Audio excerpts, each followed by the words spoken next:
உதயநிதி அவர்கள் என்ன சொன்னாரு? கொஞ்சமாவது வெக்கம், மானம், சூடு, சொரணை ஏதாவது இருந்தா ஏதாவது பண்ணுங்க அப்படின்னு சொன்னாரு.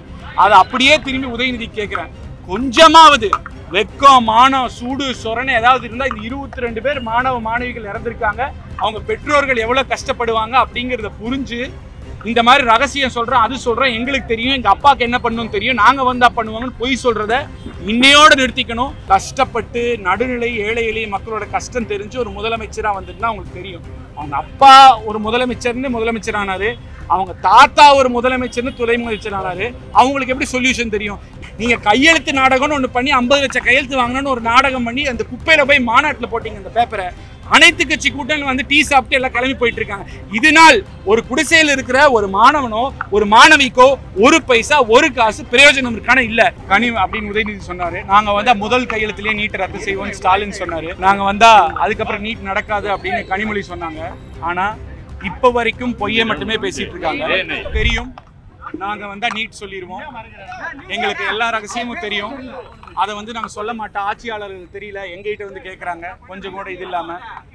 கனி அப்படின்னு உதயநிதி சொன்னாரு. நாங்க வந்தா முதல் கையெழுத்திலேயே நீட் ரத்து செய்வோம் ஸ்டாலின் சொன்னாரு. நாங்க வந்தா அதுக்கப்புறம் நீட் நடக்காது அப்படின்னு கனிமொழி சொன்னாங்க. நேரு அவர்கள் வந்து இப்ப இருக்கிற அமைச்சர் நாங்க ஸ்டூடெண்ட் காப்பி அடி கொடுவோம்லாம் சொன்னாங்க. இதெல்லாம் கேட்க வேண்டிய நிலைமை. திருச்சி சிவா அவர்கள் ரகசியம் தெரியும், நாங்க ஆட்சிக்கு வந்தோம்னா இம்ப்ளிமெண்ட் பண்ணுவோம்னு சொன்னாரு. ஆனா இப்ப வரைக்கும் பொய்யை மட்டுமே பேசிட்டு இருக்காங்க. ஏன்னா நீட் அப்படிங்கிறது 2010 முதல்ல காங்கிரஸ் ஆட்சியில வந்தது. அது பிறகு புரட்சி தலைவி அம்மா அவர்கள் சட்ட போராட்டம் நடத்தி அதுக்கு ஒரு தீர்வு கண்டாங்க. அதை அப்பீலுக்கும் போகாதீங்கன்னு சொன்னாங்க. சொல்லியும் கூட திமுக கூட்டணியில் இருக்கும் காங்கிரஸ் மறுபடியும் அதுக்கு அப்பீலுக்கு போச்சு.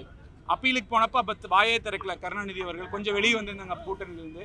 ஏன்னா அன்னைக்கு கனிமொழி ராஜ்யசபா எம்பி ஆகணும், அவங்களுக்கு நம்பர் ஆஃப் எம்எல்ஏஸ் இல்லை, காங்கிரஸோட சப்போர்ட் வேணும் அப்படிங்கிறதுக்காக அமைதியாக இருந்தாங்க. அமைதியாக இருந்து மாணவர்கள் எப்படி போனாலும் பரவாயில்லன்னு சொன்னாங்க.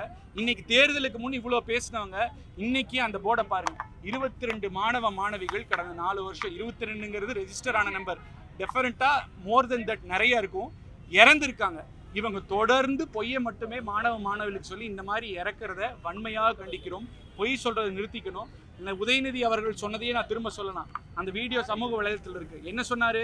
கொஞ்சமாவது வெக்கம், மானம், சூடு, சொரணை ஏதாவது இருந்தா ஏதாவது பண்ணுங்க அப்படின்னு சொன்னாரு. அதை அப்படியே திரும்பி உதயநிதி கேட்கிறேன். கொஞ்சமாவது வெக்கம், மானம், சூடு, சொரணை ஏதாவது இருந்தா இந்த 22 பேர் மாணவ மாணவிகள் இறந்திருக்காங்க, அவங்க பெற்றோர்கள் எவ்வளவு கஷ்டப்படுவாங்க அப்படிங்கிறத புரிஞ்சு இந்த மாதிரி ரகசியம் சொல்றேன், அது சொல்றேன், எங்களுக்கு தெரியும், எங்க அப்பாவுக்கு என்ன பண்ணணும்னு தெரியும், நாங்க வந்தா பண்ணுவாங்கன்னு பொய் சொல்றத இன்னையோட நிறுத்திக்கணும். எங்க பொதுச் செயலாளர் எடப்பாடியார் நாளைக்குனுங்க நாங்க வன்மையா வந்து இதை கண்டிக்கிறோம். இந்த ஆர்ப்பாட்டம் நடத்தியிருக்கோம், அவங்களுக்கு கண்ணீர் அஞ்சலி செலுத்தியிருக்கோம். எங்க மாணவ மாணவிகள் சகோதர சகோதரிகள் இனி ஒரு உயிர் போகக்கூடாது. திமுக உதயநிதியும் ஸ்டாலினும் அவர்கள் சொல்லும் பொய்யினால். மேம் நீங்க ஒன்று புரிஞ்சுக்கணும், இந்த நீட்டுங்கிறத முதல் யார் ஆரம்பிச்சான்னு பிடிக்கணும். இந்த நீட்டை 2010 மெடிக்கல் கவுன்சில் ஆஃப் இந்தியா அதை கொண்டு வந்து காங்கிரஸ் ஆட்சி தான் ஆரம்பிச்சது. ஆரம்பிச்சதுக்கு அப்புறம் 2011-12 அப்புறம் சட்ட போராட்டம் ஆரம்பிச்சு புரட்சி தலைவி அம்மா அவர்கள் 13/12/2012 நீட்டுக்கு இடைக்காலமா ஒரு தீர்ப்பு வாங்கிட்டு அதை முழு தீர்ப்பா போகணும்னு சொல்லி 18/7/2013 நீட்டுக்கு தடை, இனி ஒன்றும் பிரச்சனை இல்லைன்னு தீர்ப்பு வாங்கினதுக்கு அப்புறம் அதுக்கு அப்பீல் போனது காங்கிரஸா இல்லையா? நீங்க பதில் சொல்லணும். காங்கிரஸ் தான். அப்ப வாயை திறக்காம இருந்தது திமுக இல்லையா? நீங்க பதில் சொல்லணும். ஆமா திமுக தான். அப்ப அன்னைக்கு அந்த அப்பீல் போகாம இருந்திருந்தா இன்னைக்கு வரைக்கும் எந்த பிரச்சனையும் இருந்திருக்காது. அதுக்கு முழு காரணம் அவங்க தான், அது அவங்களுக்கும் தெரியும். ஆனா திசை திருப்பணுங்கிறதுக்காக சும்மா வந்துட்டு நான் சீக்ரெட் சொல்றேன், அது சொல்றேன் அப்படின்னு, அதுதாங்க ஒரு உழைச்சு அடிமட்டத்திலிருந்து வந்து கஷ்டப்பட்டு நடுநிலை ஏழை எளிய மக்களோட கஷ்டம் தெரிஞ்சு ஒரு முதலமைச்சரா வந்துட்டுனா அவங்களுக்கு தெரியும். அவங்க அப்பா ஒரு முதலமைச்சர்னு முதலமைச்சர் ஆனாரு, அவங்க தாத்தா ஒரு முதலமைச்சர்னு துணை முதலமைச்சர் ஆனாரு. அவங்களுக்கு எப்படி சொல்யூஷன் தெரியும்? இன்னைக்கும் 6 பேர் ஒரு வருஷத்துக்கு 5 பேர் 6 பேர் அரசு பள்ளியிலிருந்து டாக்டரா போயிட்டு இருந்தாங்க. செதஸ்கோப் தொட முடியுமான்னு இருந்தாங்க. அப்படி இருந்தவங்க இன்னைக்கு வருஷத்துக்கு 650 பேர் போறாங்கன்னா அதுக்கு காரணம் 7.5% எடப்பாடியார். அது இன்னைக்கு 3600 பேருக்கு மேல இன்னைக்கு படிக்கிறாங்கன்னா அதுக்கு 7.5% தான் காரணம், அதுக்கு எடப்பாடியார். அப்ப நம்பர் ஆஃப் சீட்ஸ் இன்க்ரீஸ் பண்ணா 7.5% நிறைய ஏழை எளிய மாணவர்கள் கஷ்டப்படாம படிப்பாங்கிறதுக்காக 11 மருத்துவக் கல்லூரி கொண்டு வந்தது எடப்பாடியார். இன்னைக்கு வரைக்கும் நான் என்ன கேட்கிறேன்னா, நீங்க கேட்ட கேள்விக்கு ரிசல்ட்டை மட்டுமே எடப்பாடியார் அவர்களும் புரட்சி தலைவி அம்மா அவர்கள் வழியில கொடுத்துட்டு இருக்காரு, அதிமுக அரசு கொடுத்துட்டு இருக்கு. நீங்க கையெழுத்து நாடகம்னு ஒன்று பண்ணி 50 லட்சம் கையெழுத்து வாங்கணும்னு ஒரு நாடகம் பண்ணி அந்த குப்பையில போய் மாநாட்டில் போட்டீங்க. அந்த பேப்பரை அனைத்து கட்சி கூட்டங்கள் வந்து டீ சாப்பிட்டு எல்லாம் கிளம்பி போயிட்டு இருக்காங்க.